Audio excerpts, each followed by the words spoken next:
नमस्कार, जय हिंद, वंदे मातरम। स्वागत है आप सभी का हमारे यूट्यूब चैनल स्टडी पॉइंटर्स में। तो आज हम यहाँ पर बात करेंगे सीटेड एडमिट कार्ड 2023 की।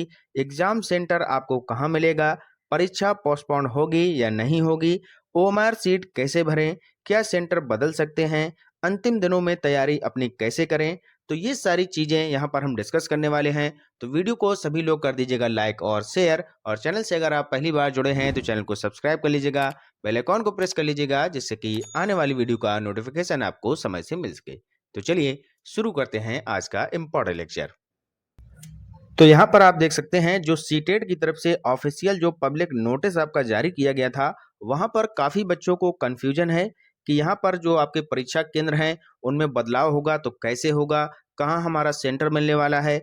आपने जब फॉर्म भरा था तो वहां पर आपने 3 सिटी को वहां पर चूज किया था। तो सबसे पहले बिल्कुल यहाँ पर हम आपको बेसिक से बताने वाले हैं। आपने जब यहाँ पर फॉर्म भरा था तो वहां पर आपने 3 सिटी को प्रेफरेंस दी थी, ठीक है, 1 2 3, ठीक है।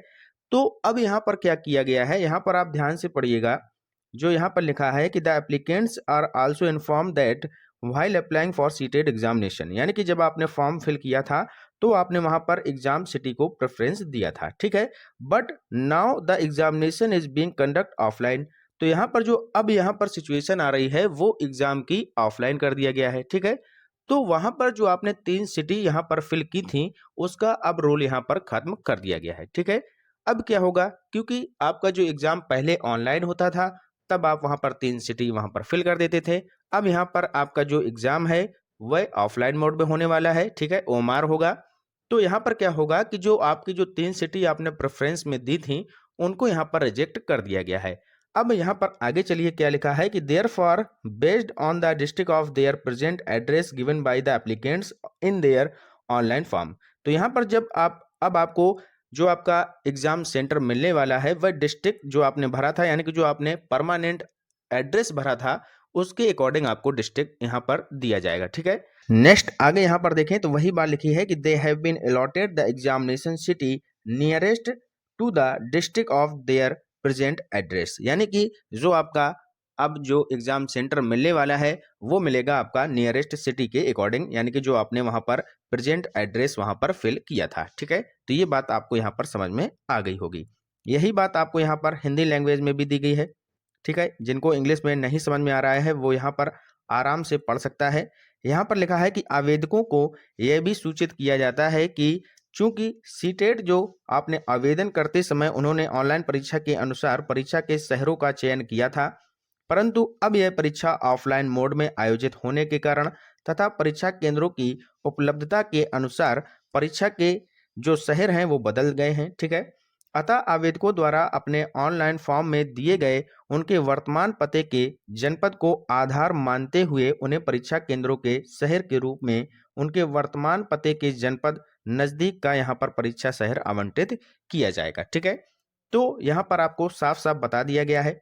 आगे लिखा है कि परीक्षा के शहर में किसी भी प्रकार का परिवर्तन का जो अनुरोध है वो स्वीकार नहीं किया जाएगा, यानी कि जो हमने आपको बताया था कि अगर आप यहाँ पर ये चाहते हैं कि आपके अकॉर्डिंग यहाँ पर सिटी मिल जाए तो वो अब आपको नहीं मिलने वाली है, ठीक है।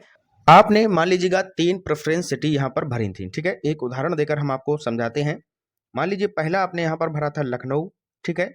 दूसरा यहाँ पर भरा था आपने मान लीजिएगा कानपुर, और तीसरा भरा था आपने यहाँ पर दिल्ली यानी कि दिल्ली, ठीक है। अब आप मान लीजिएगा कि वर्तमान में जो आपका पता है, जो आपने प्रेजेंट एड्रेस वहां पर भरा था वो भरा था दिल्ली का, ठीक है। दिल्ली का आपने प्रेजेंट एड्रेस भरा था, लेकिन वर्तमान में आप तैयारी कर रहे हैं यहाँ पर लखनऊ में, ठीक है। लखनऊ में आप तैयारी कर रहे हैं तो आपने ये सोचा होगा कि मैं लखनऊ में इस समय तैयारी कर रहा हूँ और मुझे यहाँ पर प्रेफरेंस के अकॉर्डिंग लखनऊ में सेंटर मिल जाएगा, ठीक है। तो अब ऐसा नहीं होने वाला है, ठीक है। तो ये आपकी तीनों प्रेफरेंस जो आपने दी थी ये यहाँ पर कट हो जाएंगी, और आपका जो परमानेंट एड्रेस आपने वहां पर भरा था, प्रेजेंट एड्रेस आपने जो भरा था, जो डिस्ट्रिक्ट भरा था, उसके अकॉर्डिंग, उस पिन कोड के अकॉर्डिंग आपको जो नजदीक का सेंटर होगा वो प्रोवाइड कराया जाएगा, यानी कि दिल्ली के ही आसपास जो आपने यहाँ पर डिस्ट्रिक्ट भरा था, प्रेजेंट एड्रेस भरा था, उसी के आसपास आपको सेंटर मिलेगा, ठीक है। तो ये बात आपको अब जो है समझ में आ गई होगी। कोई भी यहाँ पर अब आप लोग कमेंट मत करिएगा, ठीक है। नेक्स्ट अब बात करेंगे जो बच्चे कह रहे थे कि सर क्या परीक्षा पोस्टपोन होगी या नहीं होगी, तो उनके लिए हम एक बात बता दें कि परीक्षा पोस्टपोन नहीं होने वाली है। आपकी परीक्षा निर्धारित समय यानी कि 20 अगस्त को ही होगी। ये जो र्यूमर फैलाया जा रहा है कि परीक्षा आपकी जो तिथि है वो बढ़ाई जाएगी, तो ऐसा बिल्कुल भी नहीं है। यहाँ पर आपको साफ-साफ दे दिया गया है कि परीक्षा केंद्र एवं परीक्षा के समय के विस्तृत विवरण के लिए जो आपका प्रवेश पत्र होगा वो 18/8/2023 को जो है सीटेट की ऑफिशियल वेबसाइट पर आपका अपलोड कर दिया जाएगा, ठीक है? तो 18 तारीख को आप लोग अपनी जो एग्ज़ाम सेंटर है, उसकी एग्ज़ैक्ट जो लोकेशन होगी, उसको यहाँ पर देख पाएँगे, ठीक है? अभी आपका जो यहाँ पर प्री एडमिट कार्ड आया है, वहाँ पर आप एग्ज़ाम सिटी देख सकते होंगे, ठीक है? लेकिन जो आपका परमानेंट जो आपका जो स्कूल होगा जिसमें आपको परीक्षा देने को मिलेगी, वो आपको 18 तारीख को जो आपका एडमिट कार्ड आएगा, वहाँ पर देखने को मिल जाएगा, ठीक है? तो ये बात अपने दिमाग में बैठा लीजिएगा। नेक्स्ट अब बात करेंगे ओएमआर सीट के बारे में। यहाँ पर ध्यान देने वाली बातें क्या हैं? सबसे पहले आपको रोल नंबर बहुत ही ध्यान से भरना होगा, ठीक है?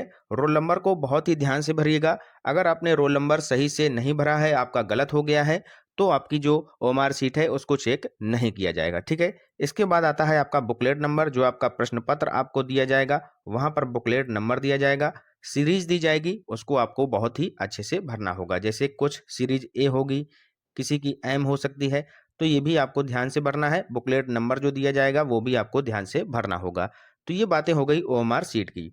और जो 150 आपके क्वेश्चन हैं, इसमें आपको जो गोला भरने होंगे, इसको भी साथ-साथ भरते चलिएगा। कुछ बच्चे जो है बाद में भरने के लिए बैठे रहते हैं, फिर बाद में जल्दबाजी में वो जो है गोला गलत भर जाते हैं। जैसे ही आप क्वेश्चन को हल करिएगा, उसके तुरंत बाद अपना जो गोला है उसको फिल कर लीजिएगा, ठीक है? तो ये होता है सबसे आसान तरीका ओएमआर सीट को भरने का। अब आगे आपको एक समस्या और देखने को मिलेगी। कुछ बच्चे ये बोल रहे हैं कि सर लैंग्वेज कैसे चूज़ करें? तो लैंग्वेज आपको कैसे चूज़ करनी है? आपकी हिंदी में 2 लैंग्वेज होंगी, ठीक है? एक हिंदी आपकी फर्स्ट होती है, एक हिंदी आपकी सेकंड होती है, ठीक है? इसी तरीके से इंग्लिश आपकी एक आपकी फर्स्ट होती है, एक आपकी इंग्लिश जो है सेकंड होती है, ठीक है? एक आपकी होती है संस्कृत फर्स्ट और एक आपकी संस्कृत होती है सेकंड, ठीक है? तो आपको किस हिसाब से यहाँ पर क्या करना है, आपने मान लीजिएगा कि जो पेपर आपने यानी कि जो आपने फॉर्म फिल किया था, वहाँ पर हिंदी लैंग्वेज को अगर आपने फर्स्ट प्रेफ़रेंस दिया था, यानी कि हिंदी आपको पहली यहाँ पर आपने प्रेफ़रेंस दिया था, तो हिंदी यहाँ पर जो 2 दी जाएँगी आपको पेपर में, तो हिंदी सेकंड आपको नहीं करनी है। अगर आपने फॉर्म में पहली जो प्रेफ़रेंस है, वो हिंदी को दी है, तो हिंदी आपको फर्स्ट लैंग्वेज वाली करनी होगी, ठीक है? अब दूसरा आता है कि इंग्लिश और संस्कृत का, ठीक है? इंग्लिश और संस्कृत का जो यहाँ पर सीन है, अगर आपने इंग्लिश चूज़ की है पहली वाली, तो आपको इंग्लिश फर्स्ट यहाँ पर करनी होगी, ठीक है? सेकंड लैंग्वेज में। अगर आपने संस्कृत यहाँ पर फिल किया है, तो संस्कृत आपको फर्स्ट वाली करनी होगी, ठीक है? तो इस तरीके से आपको ये बात बहुत ही ध्यान से करना होगा, ठीक है? अगर आपने यहाँ पर ध्यान नहीं दिया, तो पूरा पेपर आपका गलत हो जाएगा। अगर आपने हिंदी का जो सेकंड है यानी हिंदी सेकंड लैंग्वेज में भरी है तो सेकंड वाली करिएगा, पहली भरी है तो पहली करिएगा और दूसरे यहाँ पर जो आपका इंग्लिश और संस्कृत में है तो इंग्लिश आपको पहली करनी है, संस्कृत आपको पहली करनी है, जिस हिसाब से आपने फॉर्म में फिल किया है, ठीक है? तो यहाँ पर अब आपको कोई डाउट नहीं होने वाला है, क्लियर है? नेक्स्ट अब आपको यहाँ पर हम बताने वाले हैं कि अंतिम दिनों में आपको क्या पढ़ना है, ठीक है?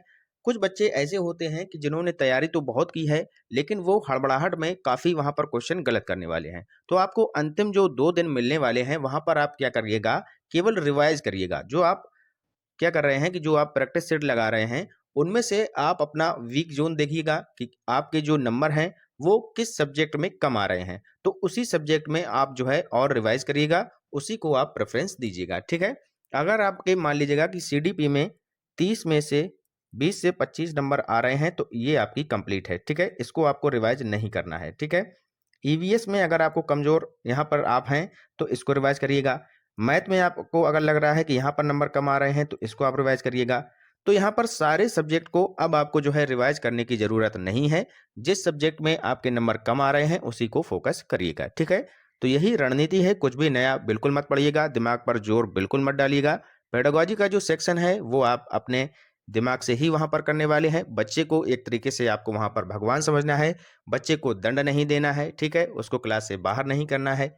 आपको अपने स्वयं में यानी कि आप एक अध्यापक के रूप में अगर परीक्षा देंगे तो ज़रूर यहाँ पर आप सीटेट को क्वालिफाई कर जाएंगे। ठीक है, तो ये थी आज की संपूर्ण जानकारी। वीडियो आपको कैसे लगा ज़रूर हमें कमेंट बॉक्स में बताएं।